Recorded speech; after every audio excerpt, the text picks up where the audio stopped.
Vantalakka RJY channel వీక్షకులకు నమస్తే. Loco భిన్న రుచి అన్నారు పెద్దలు. కాస్త ఎక్కువ సమయం పట్టినా శ్రమ సమయం మర్చిపోయి ఇష్టంగా భోజనం చేస్తాం ఈ కూరతో. ఈరోజు అతి తేలికగా చవకగా లభించే అరటి పువ్వుతో కూర తయారీ విధానం తెలియజేస్తాను.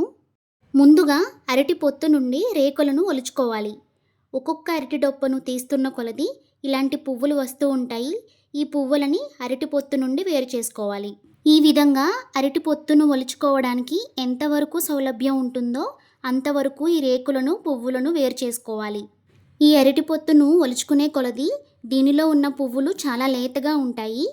ఈ లేతగా ఉన్న పువ్వులని మనం ఫర్దర్గా క్లీన్ చేసుకోవడానికి ఏమీ ఉండదు. వీటిని వేరుగా పక్కన ఉంచండి. లేతగా ఉండడం వలన వీటిని డైరెక్ట్గానే వాడచ్చు.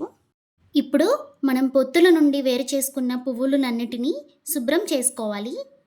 అదెలా అంటే ఒక్కొక్క పువ్వుని తీసుకొని దానిని విడదీసి చూస్తే లోపల కీలం అనేది ఉంటుంది. ఈ కీలాన్ని తీసేయాలి. దీనితో పాటు పువ్వుకి పలుచని ప్లాస్టిక్ పొరలాగా ఉంటుంది. దీనిని కూడా తీసేయాలి. ఈ విధంగా మనము అరటి పొత్తు నుండి ఒలుచుకుని పెట్టుకున్న పువ్వుల నుండి కీలాలు అలాగే పలుచని పొరలను తొలగించాలి. ఇక్కడ నేను 2 పెద్ద అరటి పొత్తులను, ఒక మీడియం సైజ్ అరటి పొత్తును, టోటల్గా 3 పొత్తులను తీసుకున్నాను.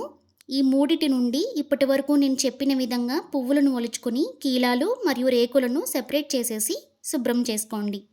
ఇలా శుభ్రం చేసుకున్న పువ్వులని అలాగే పొత్తులు ఒలుచుకునే అప్పుడు లేతగా ఉన్న వాటిని పక్కన పెట్టాం కదా, వాటిని ఇందులోకి కలిపి మిక్సీ పట్టుకుందాం. ఒక పెద్ద మిక్సీ జార్ తీసుకుని అందులోకి ఈ పువ్వులని వేసుకొని ఒక టీ గ్లాస్తో నీళ్లు పోసి మెత్తని పేస్ట్ చేసుకోవాలి. ఈ విధంగా మనం తీసుకున్న పువ్వులన్నిటినీ మిక్సీ పట్టుకొని మెత్తని పేస్ట్ లాగా చేసుకొని ఒక గిన్నెలోకి తీసుకోండి. అరటికి కమిలే గుణం ఉండడం వలన ఇలా నల్లగా మారిపోతుంది. ఈ కలర్ అనేది మనం నీళ్ళతో కడిగే అప్పుడు పోతుంది. ఇప్పుడు మనం తయారు చేసుకున్న అరటి పువ్వుల పేస్ట్ని శుభ్రంగా ఎలా వాష్ చేసుకోవాలో చూపిస్తున్నాను. ఒక స్ట్రెయినర్ కానీ చిన్న రంధ్రాలు ఉన్న జల్లెడ కానీ తీసుకొని దాని క్రింద ఒక గిన్నె పెట్టుకొని స్ట్రెయినర్లోకి మిక్సీ పట్టుకున్న పేస్ట్ని కొంత భాగం తీసుకొని ఇలా క్రమంగా నీళ్లు పోస్తూ ఈ ముద్దని నలుపుతూ వాష్ చేసుకుంటూ ఉండాలి.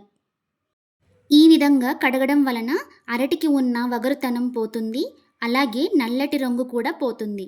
ఈ మిశ్రమాన్ని ఎంతసేపు కడగాలి అన్నది మనం కడిగిన తర్వాత వచ్చిన నీళ్ళ రంగు బట్టి ఉంటుంది. ఈ బ్రౌన్ కలర్ నీళ్లు రంగు నుండి ట్రాన్స్పరెంట్గా నీళ్లు మారే వరకు కూడా ఇలా నీళ్లు పోసుకుంటూ నలుపుతూ కడగాలి. చూస్తున్నారు కదా, మనం కడిగిన నీళ్లు ఇలా మారే వరకు కూడా కడగాలి. ఈ ప్రాసెస్లో మనం రుబ్బు పెట్టుకున్న పేస్ట్ అంతటినీ కూడా శుభ్రంగా వాష్ చేసుకోవాలి. ఇలా శుభ్రంగా వాష్ చేసుకున్న అరటి పువ్వు ముద్దని సరిపడా కడాయిలోకి తీసుకొని కొద్దిగా నీళ్లు పోసి 1/2 టీ స్పూన్ పసుపు, రుచికి తగినంత ఉప్పు వేసి మూత పెట్టి స్టవ్ మీద ఒక 10 నిమిషాలు ఉడికించుకోవాలి. ఇందులోకి 4 పచ్చిమిరపకాయ చీలికలు కూడా వేసుకొని కలుపుకోవాలి. తర్వాత నిమ్మకాయ సైజ్ అంత నానబెట్టుకున్న చింతపండు రసం వేసుకొని కొంతసేపు ఉడికించుకోవాలి.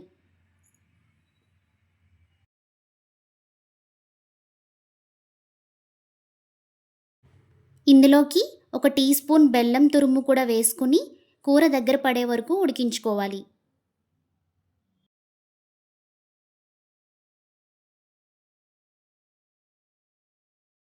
కూర పూర్తిగా ఉడికిపోయింది. ఇప్పుడు దీన్ని పక్కన పెట్టేసుకుని తాలింపు వేసుకుందాం.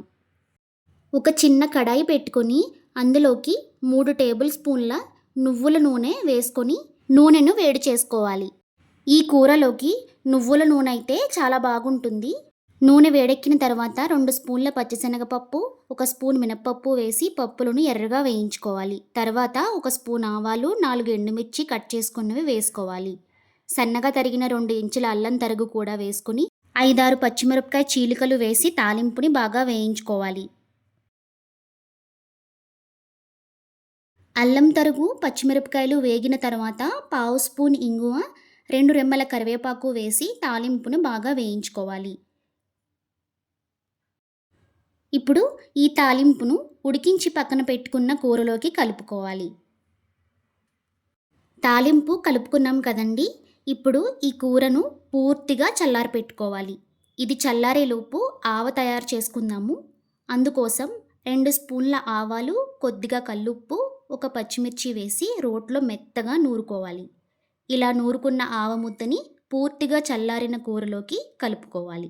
కూర మాత్రం కంపల్సరీగా చల్లారినదై ఉండాలండి, లేకపోతే కూర చేదనిపిస్తుంది. కూరకి ఆవ పట్టించిన ఒక పావు గంట తరువాత సర్వ్ చేసుకోండి. ఈ అరటి పువ్వు మన శరీరంలో క్యాన్సర్కి కారకాలైన ఫ్రీ రాడికల్స్ ప్రభావాన్ని తగ్గించి క్యాన్సర్స్ని రాకుండా నివారిస్తుంది. అలాగే కిడ్నీల్లో రాళ్ళు, యూరిన్ ఇన్ఫెక్షన్ సమస్యలకు పనిచేస్తుందని ప్రకృతి వైద్యులు చెబుతూ ఉంటారు. తప్పకుండా ఈ వంటకాన్ని ప్రయత్నించి మీకు ఎలా వచ్చిందో కామెంట్ చేయండి.